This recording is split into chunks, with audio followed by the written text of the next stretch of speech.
Memelihara tanaman katanya bisa membantu mengurangi stres loh. Wah, gak heran ya kalau di masa pandemi ini hobi bertanam makin marak. Kalau ditekuni lebih dalam, hobi berkebun juga bisa jadi sumber rezeki. Biar gak bingung mau pilih tanaman apa untuk mulai berkebun, tonton selengkapnya di tayangan Si Unyil hari ini ya. Yuk kita kemon!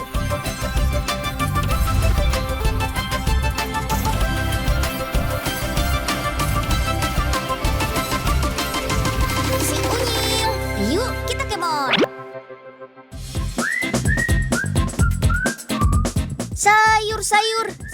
Sayur. Siapa yang sudah makan sayur hari ini? Kalau mau sayuran sehat yang bebas pestisida maupun pupuk kimia, kita bisa pilih sayuran yang ditanam dengan cara hidroponik kayak gini nih.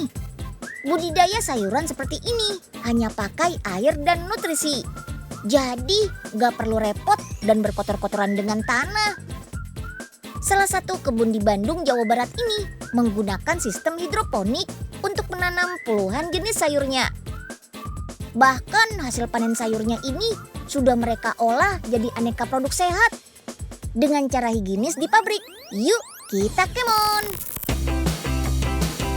Untuk menanam sayur hidroponik, kita mulai dari menyiapkan media tanamnya, yaitu kokopit. Media tanam berbahan dasar serabut kelapa ini bisa menjaga kandungan nutrisi dan air. Makanya banyak dipakai dalam budidaya sayur. Lanjut yuk, isi tray atau pot tanam bibit berjumlah 105 lubang dengan kokopit.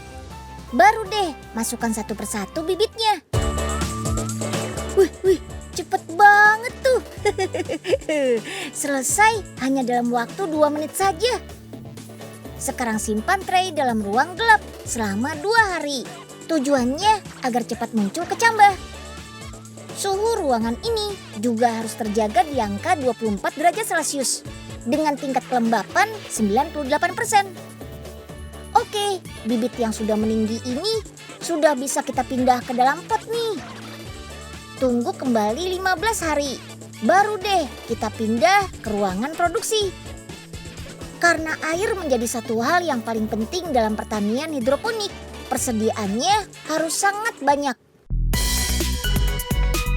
Oh iya, sekarang kita beri nutrisi ke tanaman sayur ini. Caranya, larutkan dalam air di bak penampung ini. Sistem ini biasa dikenal dengan istilah NFT atau nutrien film teknik. Nutrisi yang larut dalam air akan mengalir pada media tanam yang sengaja dibuat miring. Tada! Sayurannya sudah pada besar nih. Jadi bisa kita panen. Yeay, hore! Nah, sayuran ini akan dijual dalam 3 bentuk. Sayuran segar dalam kemasan, salad, dan juga jus. Wah, sudah mulai mengemas sayuran segarnya tuh. Tinggal timbang, lalu masukkan ke dalam plastik. Mirip seperti seikat bunga gitu ya. Nah, agar menambah nilai jual sayuran, pabrik ini juga membuat salad sayur. Pertama, cuci sayuran sampai bersih. Oh iya, rendam juga sayuran dalam air es untuk menjaga sayuran tetap segar. Lanjut keringkan sayuran dengan mesin pengering ini. Baru deh tata sayuran dalam mangkuk plastik. Oh iya, salad ini juga sudah lengkap dengan dressing atau saus saladnya. Ada juga nih jus sayuran dengan campuran buah segar.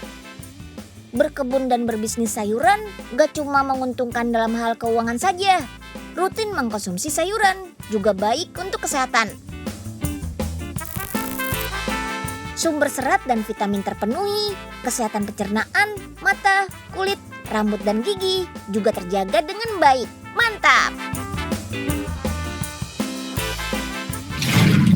Aduh, Pak Oga mana sih nih?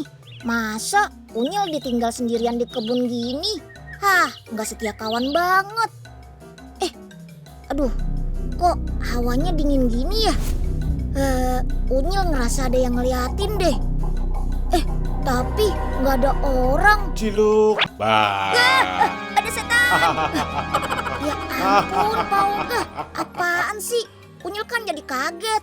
Wow, Denunya kaget apa takut? Ayo, jadi anak nggak boleh penakut, Den. Kayak Pak Oga dong. Justru setan yang takut sama Pak Oga.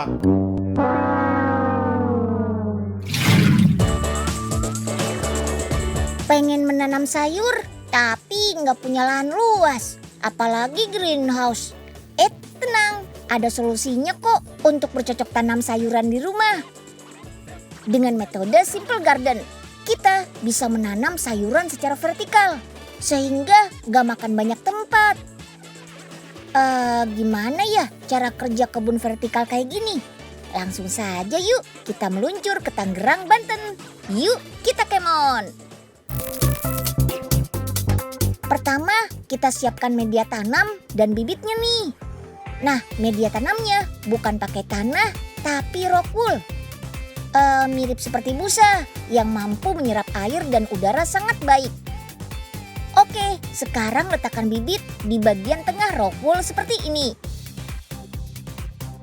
Lalu tunggu beberapa hari sampai daun muncul seperti ini. Yeay! Itu berarti bibit selesai kita semai. Jadi bisa kita pindah ke pot deh.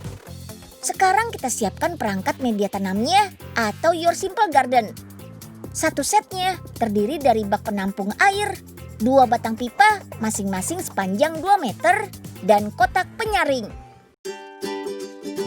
Yuk kita isi bak dengan air terlebih dahulu. Setelah itu pasang kotak penyaringnya. Loh, kok ada ikannya? Ini dia uniknya.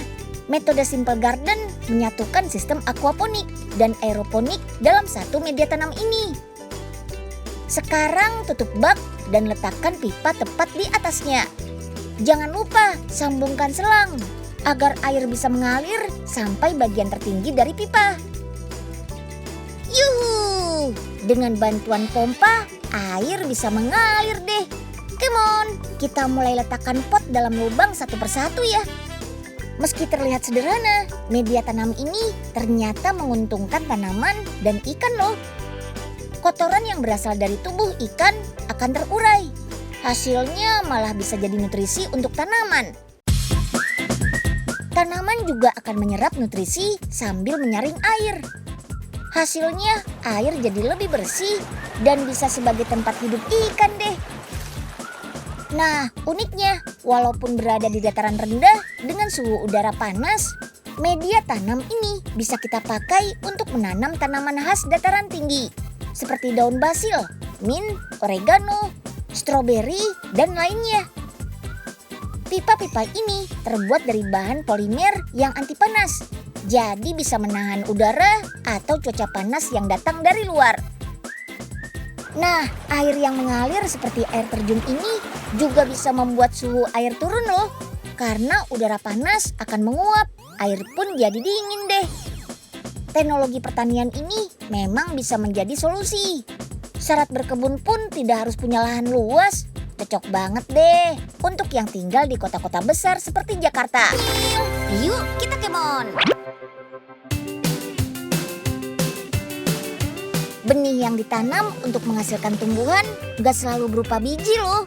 Nih, benih yang ditanam bentuknya kertas. Wih. Kakia lagi ngapain? Kakia lagi nanam kertas. Hah? Kok kertas ditanam? Iya, karena di kertas ini tuh ada benih. Jadi benihnya tuh ini benih bunga, sama ini juga benih sayur. Pemanfaatan kertas daur ulang ini bertujuan agar kertas tidak lagi dibakar atau dibuang percuma. Jadi kertas yang diselipkan benih ini bisa terurai dengan tanah. Aku mau yang ini. Mau tahu cara pembuatan media tanam dari kertas daur ulang ini? Kita kemon! Bahan pembuatan kertas benih ini mudah didapatkan kok. Caranya kita hancurkan dulu kertasnya untuk mempermudah pembuatan bubur kertas. Nah, sahabat Unyil, pembuatan kertas benih hanya menggunakan kertas bekas yang ada di rumah aja loh. Jadi selain mengajarkan anak untuk bercocok tanam di rumah, kalian juga bisa mengurangi sampah kertas bekas di rumah. Kertas yang sudah dihancurkan ini kemudian direndam air semalaman.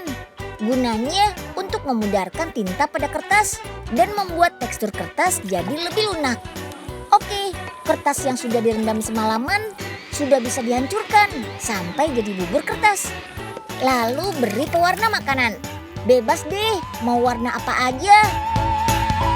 Ada 2 macam kertas benih yang akan kita buat. Pertama, kertas benih yang agak tebal. Supaya dibentuknya lebih padat, gak boleh terlalu banyak air. Lalu beri benih sayur atau bunganya ya, bentuk sesuai cetakan. Sedangkan untuk membuat kertas benih tipis, air yang diperlukan lebih banyak. Lalu taburkan benihnya. Kali ini kita pakai benih bunga kosmos. Lalu dicetak setipis mungkin. Kertas benih yang tebal memerlukan waktu penjemuran lebih lama daripada kertas benih yang tipis. Kalau sudah kering, kertas benih tipis akan kita cetak jadi berbagai macam bentuk kayak gini. Kertas benih ini bisa menjadi pilihan souvenir dan bisa dicetak jadi kertas undangan juga loh. Mantap! Cara tanamnya mudah banget. Basahi kertas benih, terus tanam pada tanah yang gembur. Posisikan benih yang menempel di kertas pada permukaan, lalu timbun dengan tanah. Pindahkan pot pada tempat yang cukup pencahayaan matahari ya. Dan jangan lupa, harus rajin disiram setiap hari. Ini nih yang paling ditunggu-tunggu. Yap, waktu panen. Nah, dari hasil panen di pekarangan rumah sendiri, kita juga bisa membuat olahan sayur loh. Ayo, siapa yang masih gak suka sayuran? Nih, coba bikin es loli bayam dan wortel kayak gini. Bahannya gampang didapat. Cara buatnya juga simpel. Untuk membuat es loli bayam dan wortel, caranya sama. Kita potong wortel dan bayamnya dulu ya. Terus tambahkan pisang, perasan lemon, madu, sedikit gula cair dan air. Lalu blender deh. Oh iya, bunga kosmos yang sudah dikeringkan juga bisa kita manfaatkan jadi hiasannya. Terus tuangkan jus bayam dan wortel pada wadah es loli. Lalu tinggal dibekukan deh. Kalau sayurannya sudah diolah jadi es loli kayak gini, siapa tahu teman-teman jadi ketagihan makan sayur setiap hari. Merawat tanaman katanya bisa mengajarkan anak untuk menumbuhkan kreativitas dan kemampuan berpikir loh. Sekaligus membuat anak lebih bertanggung jawab merawat tanamannya. Apalagi kalau memanfaatkan kertas daur ulang, kayak kertas benih ini. Kegiatan menanam yang seru, mengurangi limbah kertas di rumah, dan membuat olahan sayuran sendiri dari hasil panen. Paket lengkap kan?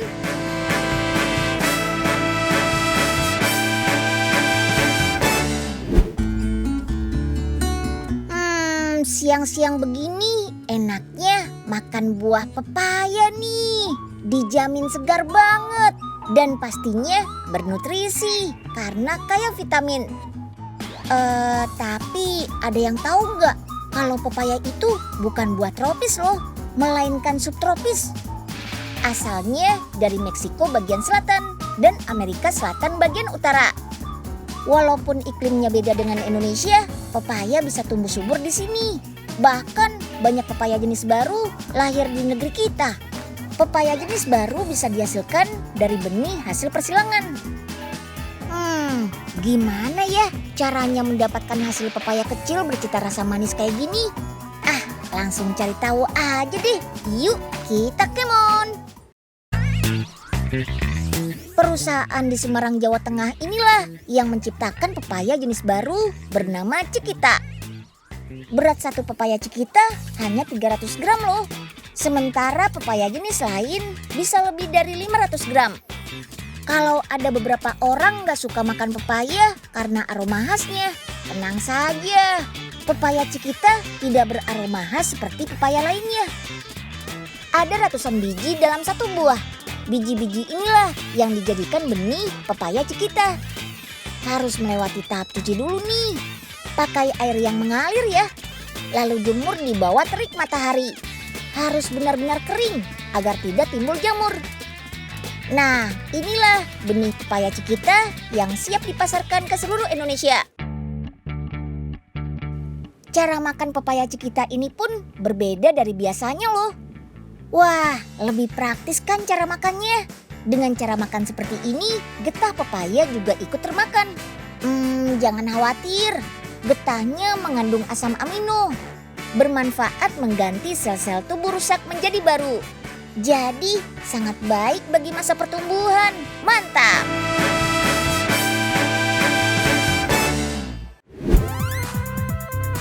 Selama pandemi COVID-19, hobi memelihara tanaman mulai menjadi tren lagi nih. Kalau nggak punya tempat untuk meletakkan pot-pot tanaman berukuran besar, tanaman imut kayak gini bisa menjadi pilihan loh. Apalagi tanaman sukulen bisa juga dirangkai di wadah kaca kayak gini. Kali ini Unyil mau berkeliling di kebun sukulen di Lembang, Bandung. Yuk, kita kemon! Sekarang kita berkreasi membuat sukulen terarium yuk. Pertama, sesuaikan ukuran sukulen dengan wadah kacanya. Media tanam yang digunakan ada pupuk kandang, kokopit yang berasal dari sabut kelapa, dan pasir malang. Oke deh, campurkan semua media tanam sebanyak 1:1. Media tanam ini harus bersifat poros atau tidak menyimpan air. Makanya tanam biasa gak cocok dijadikan media tanam sukulen. Kalau media tanamnya lembab, akar sukulen bisa cepat membusuk. Selanjutnya, kita bisa menata berbagai macam sukulen. Karena wadah kacanya kecil dan sempit, harus berhati-hati ya, supaya nggak ada batang yang patah.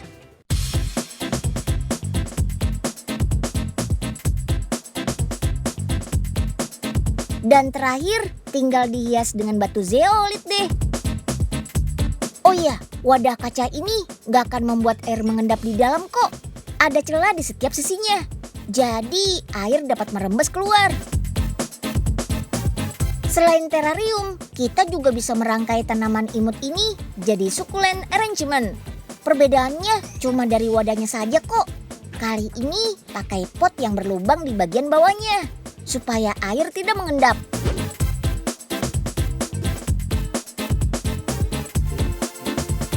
Kalau ingin terariumnya terlihat cantik, ada caranya nih.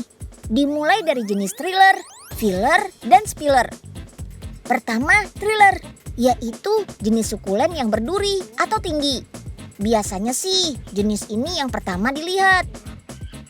Kalau filler, jenis yang digunakan untuk menghiasi sekitar thriller. Biasanya berbentuk seperti bunga. Kemudian spiller, sukulen yang tumbuhnya melebar atau bisa juga pilih sukulen yang menggantung ke bawah. Susun sukulen sampai pot terisi penuh ya. Sentuhan terakhir, taburkan batu zeolit sampai menutupi media tanam.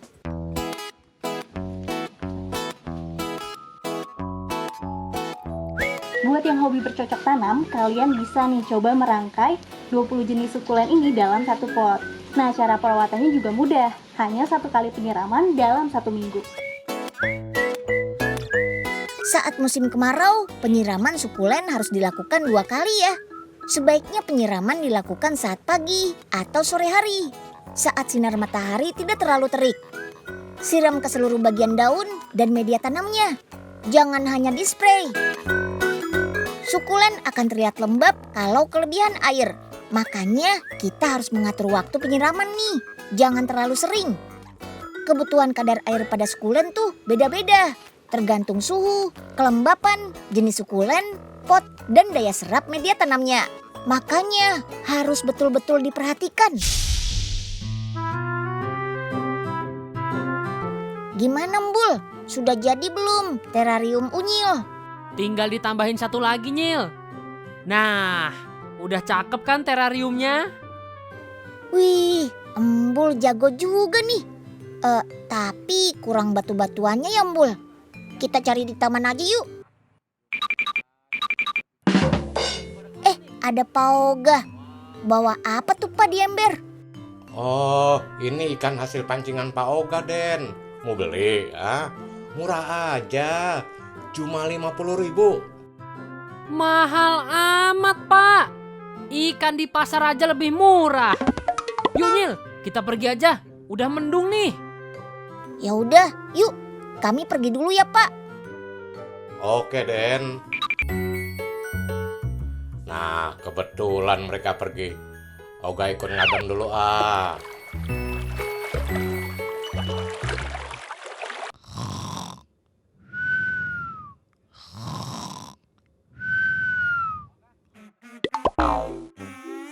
Loh, Pak Oga ngapain di sini? Bukannya mau jualan ikan ya? Ikannya nggak jadi dijual, Den. Mereka udah dapat rumah mewah. Emangnya ikan bisa dikasih rumah mewah? Bisa dong. Tuh, lihat. Waduh. Pokemon. Wah, seru juga kan kalau hobi berkebun kita bisa jadi sumber rezeki. Ah, daripada buang-buang waktu dengan rebahan atau main gadget terus, mendingan manfaatkan waktu untuk hobi yang bermanfaat. Oke, sekian dulu episode Si Unyil hari ini. Sampai jumpa di episode berikutnya.